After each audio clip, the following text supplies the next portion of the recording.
ராம் சரத்குமார், யோகி ராம் சரத்குமார் ஜெயகுரு.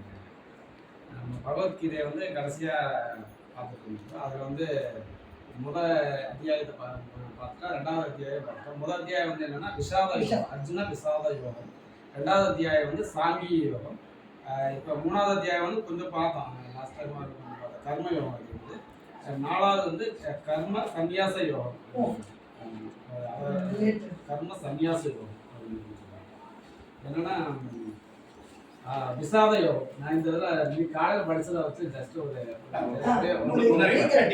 விசாத யோகம்னா, விசாதம்னா மன வேதனை. அது விசாதங்கிற வேர்டுக்கு மன வேதனை வந்து ரொம்ப கஷ்டம், கவலைகள் அந்த மாதிரி தன்மை இருக்குது. ஆனால் யோகம்ங்கிறது வந்து என்னன்னா ஒருங்கிணைக்கிறது, ஒருக்குள்ள வந்து எல்லாம் ஒரு இறைத்தன்மையோட ஒன்றிணையக்கூடிய ஒரு விஷயம். கவலையா இருந்தால் தான் நம்ம வந்து இறைவனை நாடுறோம். அப்போ எப்போ இறைவனை நாடுவோம், நம்ம கஷ்டத்தை எல்லாம் சொபஸ்டிகேட்டடாக இருந்தால் நம்ம அதை நினைக்கிறது கூட இல்லை. உண்மை சொல்லணும், யாரும் 101 நினைக்கலாம். ஸோ அந்த கவலையாக இருக்கக்கூடிய நிலையிலையும் ஒரு யோக நிலைக்கு போகக்கூடிய ஒரு மார்க்கத்தில் இருக்கு.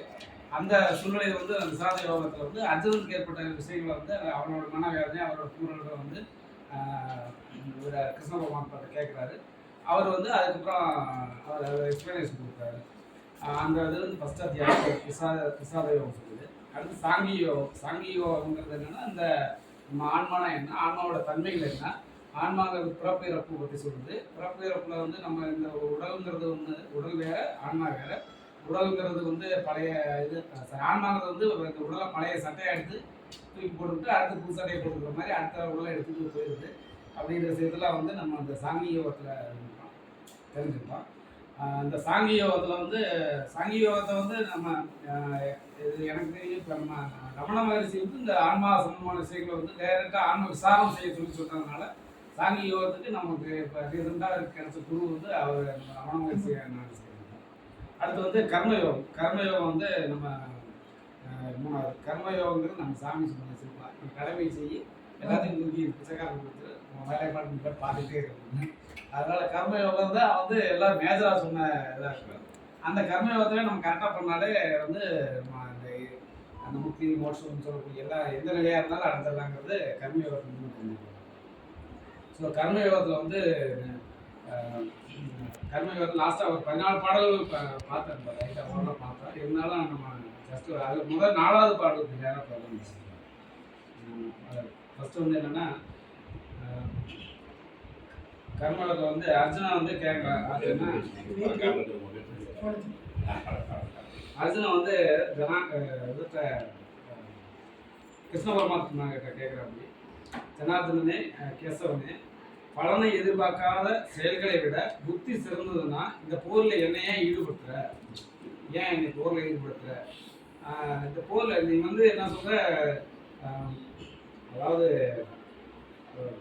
பலனை எதிர்பார்க்கக்கூடாது, நீ மட்டும் போரிடுன்னு சொல்ற. இந்த 2 மார்க்குமே எனக்கு குழப்பமா இருக்கு, நான் என்ன பண்றதா வேணாமா அப்படிங்கிற மாதிரி அவர் ஒரு கன்ஃபியூஸ் ஸ்டேஜில் கேட்குறாரு.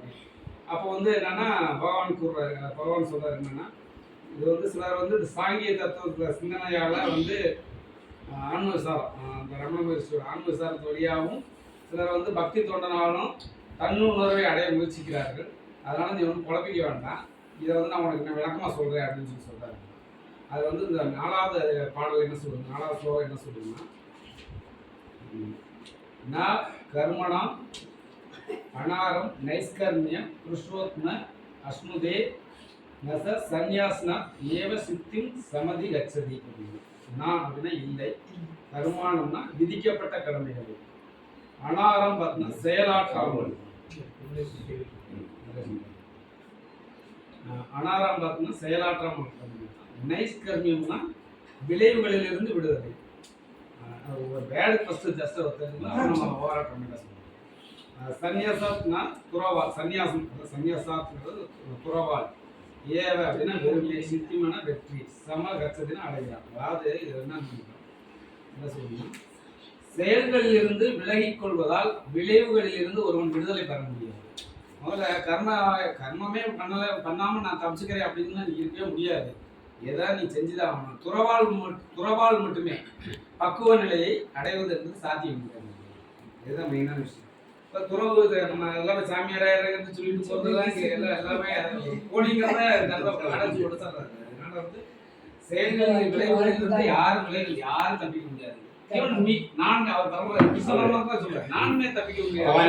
எனக்கு அந்த டியூட்டி இருக்கு, நான் என்னோட கர்மத்தை நான் செய்யணும் அப்படிங்கிற விஷயத்தை அடுத்தது சொல்றாரு. அதனால வந்து ஒரு யாருமே வந்து செயல்களோட விளைவுகள்ல இருந்து தப்பிக்க முடியாதுன்னு முக்கியமா சொல்றாரு. அடுத்து வந்து இந்த செயல்கள் வந்து எப்படி இதுன்னா இயற்கையிடமிருந்து பெறப்பட்ட குணங்களுக்கு ஏற்ப ஒவ்வொருவருக்கும் ஒரு அந்த கேரக்டர் அந்த தன்மைகள் இருக்கு. அதனால வந்து எந்த செயலையும் வந்து செய்யாமல் இருக்க முடியாது. அடுத்து வந்து என்னன்னா புலன்களின் மேல் செயல்களை கட்டுப்படுத்தி அதே சமயம் புலன் இன்ப பொருள்களின் மனதை அலைவாய விடுபவன் தன்னையே முட்டாளாக்கி கொள்கிறார். எப்படின்னா இப்போ நம்ம நிறைய பேர் வந்து போலியா இருக்கிறதா இந்த விஷயம், புலன்களின் செயல்களை கட்டுப்படுத்துற மாதிரி எதுவுமே செய்யலை அப்படின்னு சொல்லிவிட்டு மனசை பூராமே வேற ஒரு விஷயத்துல வந்து ஃபோக்கஸ் பண்ணிக்கிட்டே இருக்கிறாங்க. ஸோ அப்படி இருக்கிறது வந்து தன்னையே முட்டாளாக்கி கொடுக்குறான். இது வந்து போலியான மனிதன் என்று அவனை அழைக்கிறான் அப்படின்னு சொல்லி சொல்றாங்க. அடுத்து இந்த பதம் 7ல் வந்து என்ன சொல்றாருன்னா செயலாற்றும் புலன்களை மனதால் கட்டுப்படுத்தி பற்றின்றி கர்ம யோகத்தில் செயல்படும் நேர்மையான மனிதன் உயர்ந்தவனாகும். அதாவது செயலாற்றும் புலன்களை மனதால் கட்டுப்படுத்தி, மனசை கட்டுப்படுத்திட்டீங்கனாலே உங்களை வந்து கர்மயோகத்தில் வந்து செயல்படும் நேர்மையான மனிதனாக ஆயிடலாம். அவன் வந்து மிக உயர்ந்த மனிதன் ஆயிடலாம் அப்படிங்கிற விஷயத்தை அடுத்து வந்து உனக்கு விதிக்கப்பட்ட கடமையை நீ செய், செயலாற்றாமல் இருப்பதை காட்டும் இது சிறந்தது. உனக்கு விதிக்கப்பட்ட கடமை செய், அதை உன் டியூட்டி என்ன ரெஸ்பான்சிபிலிட்டி என்னோ அதை செய். இன்னைக்கு உனக்கு என்ன ரோல் கொடுத்துருக்கோ அதை ஒரு கம்பெனியில் ஒர்க் பண்ணுறோன்னா அந்த ரோலை செய்வோம், ஒரு பிஸ்னஸ் இருக்குன்னா அந்த ரோலை செய்வோம். ஸோ அவங்க டியூட்டியை கரெக்டாக செய்யும் அப்படிங்கிறத ரொம்ப சிம்பிளாகவே சொல்லிட்டாரு. ஆனால் அது பெரிய விஷயமும் இருக்குது. அந்த விஷயம் என்னன்னா நீ பட்டுதல் இல்லாமல் செய்யும். அந்த விஷயத்து மேலே பட்டுதல் வச்சுக்கிட்டு இந்த விஷயத்த நான் தான் செய்யறேன், இந்த கம்பெனியை நான் பிஸ்னஸ் பூரா நான் பண்ணி நான் பெருசாக இதாகிடுவேன், எல்லாருமே அந்த பட்டுதல் மட்டும் விட்டுட்டு அந்த செயலை மட்டும் நீ பாட்டு செஞ்சுக்கிட்டே இரு அப்படிங்கிற விஷயத்த கர்மயோகத்தில் மேஜராக சொல்கிறேன். சுற்றி வந்தால் அங்கே தான் வந்து நிற்கும். பட்டுதலின்றி புலன்களை பற்றற்று பணியாற்றணும். இதுதான் அந்த விஷயத்தை சுற்றி திரும்ப சொல்லலாம். அடுத்து இது என்னன்னா இப்போ அந்த செயல்களை பற்றி சொல்கிறப்ப என்னன்னா அந்த யாகம் யஞ்ஞம் இந்த விஷயத்தை நான் சொல்லணும்னு நினைச்சேன். இப்போ யஞ்ஞம்ங்கிறது யாகம் பண்ணுறது,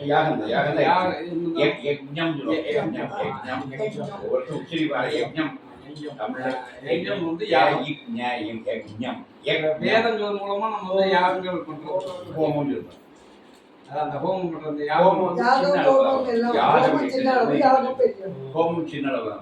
இந்த யஞ்ஞம் வந்து பண்றப்ப என்னன்னா யாகம் பண்றதுனால வந்து என்னன்னா மழை பிடிக்கும் அப்படின்னு சொல்லி நீங்க சொன்னீங்க. அந்த ஸ்லோகத்துல வந்து அதாவது 14-15 ஸ்லோகம் வந்து இந்த ரிலேட்டடாக தான் சொல்லுவீங்க.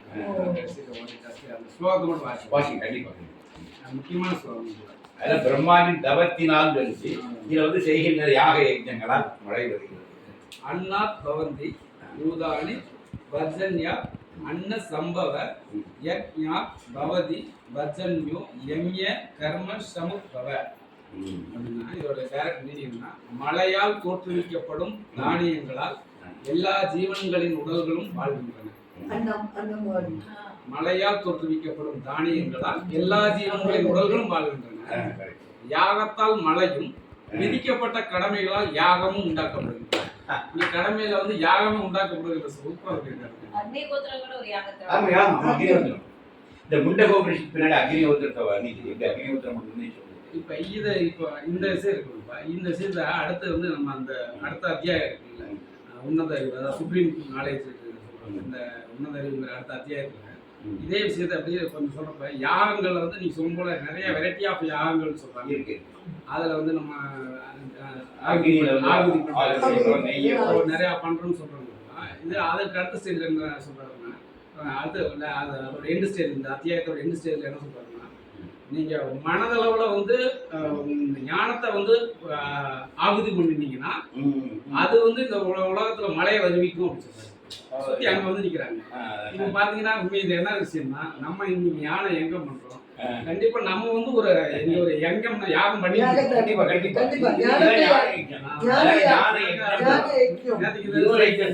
நெருப்பு இல்ல அக்னி இல்ல. ஆனா உங்க மனசுக்குள்ள தீய பத்த வைக்கணும். அது புரியுதா?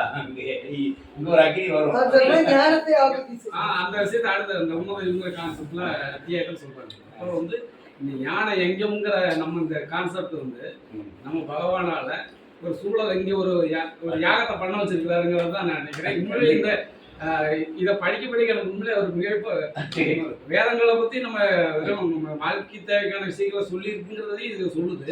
அந்த சேம் டைம் வந்து அந்த யாகங்களோட வெவ்வேறு தன்மைகள் சொல்றப்ப இந்த ஞானத்தின் மூலமாக யாகம்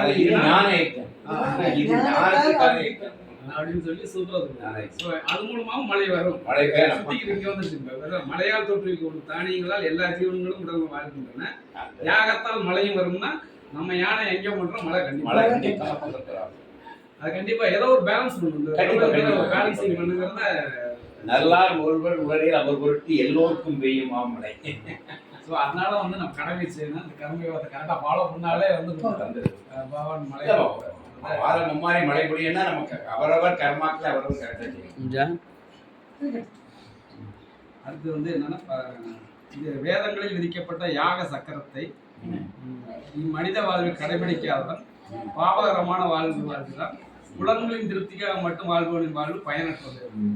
வெறும் நம்ம அந்த புலம் சார்ந்த விஷயங்கள்ல மட்டும் கான்செப்ட் பண்ணி ரெகுலராகவே ஒரு விஷயம் என்னன்னா சண்டைனா மட்டும் தான் சாப்பிடணும். அப்புறம் அது வச்சிருக்க சனிக்கிழமை சாயந்தரம் புரோட்டா இது மாதிரி புலன்கள் சார்ந்த விஷயத்துக்கே நம்ம கான்செப்ட் பண்ணிட்டு இருக்கோம். இதெல்லாம் உடைக்கணும். அந்த மாதிரி திருநெல்வேலி நாக்கு அது அந்த மாதிரி இருக்கிற பட்சத்துல அது அந்த வாழ்வு பயனற்றது அப்படின்னு சொல்லி அந்த வாழ்வுனா அதுலயே இருக்கிற மூலி இருக்குது. அப்பப்ப சொல்லி சாப்பிடுவாங்க வாழ்க்கையா கூட. மனித பிறவியை வந்து தன்னுணர்வுக்காக உபயோகித்து தன்னிலே மகிழ்ந்து தன்னிலே திருப்தி கொண்டு தன்னிலே பூரணமாக இருப்பவனுக்கு கடமையில் இருந்து தன்னையே உணர்ந்து ஞானம் பெற்ற கூட ஒண்ணு இருக்கு. மனித பிறவி வந்து தன் உணர்வுக்காக உபயோகித்து தன்னோட செல்ஃப் கான்சியஸ் உபயோகித்து தன்னிலே மகிழ்ந்து தனக்குள்ளே திருப்தி ஆழ்ந்தீடு உள்ளுக்குள் ஆனந்தமே அழியாத சக்தி தன்னிலே பூரணமாக இருப்பவனுக்கு கடமையில் இருந்தில்லை.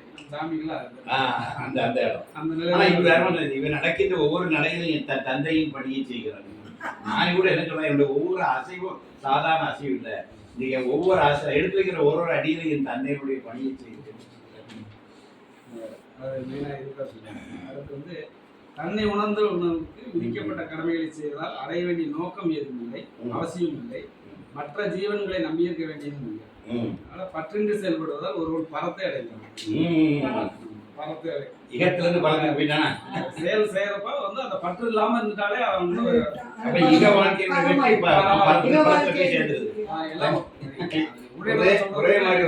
எல்லா விஷயங்களும் உண்மை வந்து ஒரே. அதுக்கு அடுத்து இதுல என்னன்னா இப்ப அடுத்தது அந்த 2021ல இப்ப ட்ரெண்டுக்கு ஏற்ற மாதிரி சொல்றாங்க. ஜனகரை போன்ற மன்னர்களும் நியமிக்கப்பட்ட கடமைகளை செய்வதன் மூலம் பக்குவம் அடைந்தனர். ஜனக மன்னரே வந்து அந்த அவருடைய கடமை செஞ்சிருக்கிறாரு. எனவே பொதுமக்களுக்கு அறிவூட்டுவதற்காவது உன்னுடைய கடமையை கரெக்டா செய்யணும்.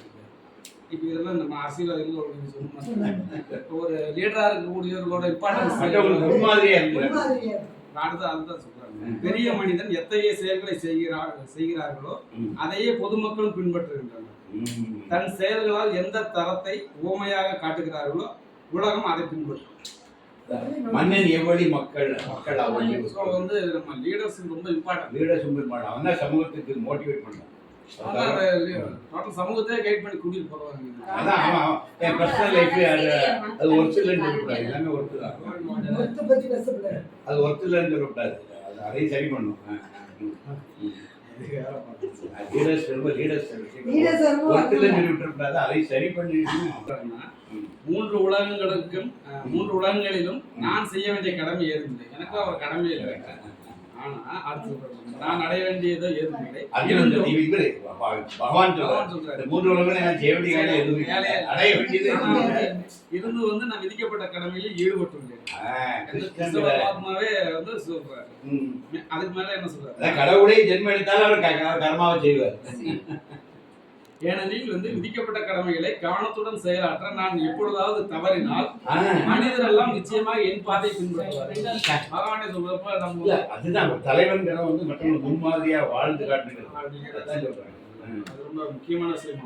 ஏன்னா வந்து இன்னைக்கு இருக்கக்கூடிய காலகட்டத்துல வந்து எல்லாருமே லீடர் ஆகும்னு நினைக்கிறாங்க. லீடர் ஆக ஆசைப்படுறாங்க. பெரிய தப்பு இல்ல. ஆனா அது வந்து லீடர் வந்து கரெக்டான ஒரு மற்றவங்களுக்கு ஒரு முன்மாதிரியான ஒரு ரோல் எடுக்கணும். அது வந்து ரொம்ப இம்பார்ட்டன்ட். அதனால வந்து அதே விஷயத்துல அடுத்த கமிட்டியா சொல்றாங்க, நான் விதிக்கப்பட்ட கடமை செய்யாவிட்டால் இந்த உலகம் எல்லாம் சீரழிந்துவிடும், தேவையற்ற மக்கள் தேவையற்ற ஜனங்கள் தோன்ற காரணமாகிவிடுகிறேன். அதனால் வந்து உயிர்வாளிகளின் அமைதியை அளித்தவனாகி விடுவேன். அதனால நான் வந்து கரெக்டான செயலை கரெக்டா செய்யலாம். மன்னன் தப்பா போயிட்டா பிரஜைகளும் தப்பாகி உலகம் அழிச்சு. அதனால முக்கியமான விஷயம் அப்படின்னு சொல்லுவாங்க. அடுத்து வந்து இந்த செயல்களுக்கெல்லாம் காரணம் என்னன்னா அடுத்து குணங்கள் தான். ராஜச தமோ சத்துவ குணங்களோட தன்மையை வந்து காரணம். அந்த அந்த அந்த விஷயத்துக்கும் நானே காரணம் அப்படின்னு சொல்லி அகங்காரத்தினால ஏற்படக்கூடிய விஷயங்களுக்கும் நானே காரணமா இருக்கேன். அந்த மாயையில மாட்டிட்டு அது கிருஷ்ண மாயை. கிருஷ்ண மாயை கிருஷ்ணன் தான் ஒரு மாயையில வச்சிருக்கான். அவன் இருந்தாலும் அந்த மாயை மறைவு விளையாட்டு இருந்தாலே தான் கிடப்பான். அதனால அடுத்த முக்குணங்களை பற்றின விஷயத்தையே கொஞ்சம் அடுத்த ஸ்லோகங்கள் இருக்குங்களா? இதில் வந்து என்னன்னா முக்குணங்கள் தெரியாத அந்த குணங்கள் ராட்சச குணம், அந்த மோகுணம், சத்துவகுணம். ரஜோ குணம்னா கோபதாபங்கள்லாம் இருக்குது. தமோ குணங்கள் டல்லா இருக்குது. சத்வ குணங்கள் ரெண்டுக்கும் மீடியம். சத்வ குணம் கொஞ்சம் நல்லதுதான். ஆனா அந்த குணத்தையும் குணங்களையும் தாண்டணும். நீங்க ரொம்ப நல்லவன் சொல்லிக்கிட்டு இருந்துடக்கூடாது. பூர்ண சத் பலம் பொருந்திய புயங்களை உடையவனே. குணத்தின் தாக்கத்திற்கு உட்பட்ட செயல்களின் வேறுபாட்டை நன்கு அறிந்த பூரண உண்மையை அறிந்த ஞானம் உடையவன் புலன்களிலும் புலன்கள நுகர்ச்சியிலும் தன்னை ஈடுபடுத்திக் கொள்வது இல்லை. புலன்களை கடந்தா நிற்பான். நல்ல விஷயம் தெரிஞ்சவனா இருந்தானா இந்த மாதிரி விஷயங்களுக்குள்ள போய் சிக்கிக்கிற மாட்டான். புலன்களின் ஆட்டம் பொசுக்கிய வேகம். இந்த பாட்டு வந்து தெரியுமா? யோகி ராம சுரதகுமார். புலன்களின் ஆட்டம் பொசுக்கிய வேகம் யோகி ராம சுரதகுமார். அதான் பாட்டு. அடுத்து வந்து என்னன்னா முக்குணங்களால் மதிமயங்கிய மூடர்கள் உலகியல் செயல்களில் ஈடுபட்டு பற்றுடையவராகிறார்கள். சிற்றறிவுடன் தன் உணர்வை அறிவதில் சோம்பல் உடையவர்களுக்கு உண்மை ஞானத்தில் இருப்பவர்கள் அவர்களை நிலைபெறல செய்யக்கூடாது. உண்மை ஞானத்தில் இருக்கவங்க வந்து இந்த சோம்பல் இவங்களை வந்து மிஸ்கைட் பண்ணிடக்கூடாது. அப்ப இந்த முக்குணங்கள் வந்து நம்முடைய மாயைக்கு காரணம். முக்குணங்கள் இருக்க நம்முடைய இயங்கி இருக்கனாலதான் நம்ம வந்து இதுக்குள்ள சிக்கிக்கிட்டு. அதனால அடுத்த ஸ்லோகத்தை என்ன சொல்றேன்னா, என்னை பற்றிய முழு அறிவுடன் உனது எல்லா செயல்களையும் எனக்கு அர்ப்பணித்து பலனில் ஆசைகளின்றி உரிமை உணர்வும் மனத்தளர்ச்சியும் கைவிட்டு போரிடுவாயாக. இது நம்ம சாமி சொன்ன மாதிரி ஒன்னு ரெகுலர் ஒர்க்கை செஞ்சுட்டு வந்து இந்த பிச்சைக்காரனுக்கு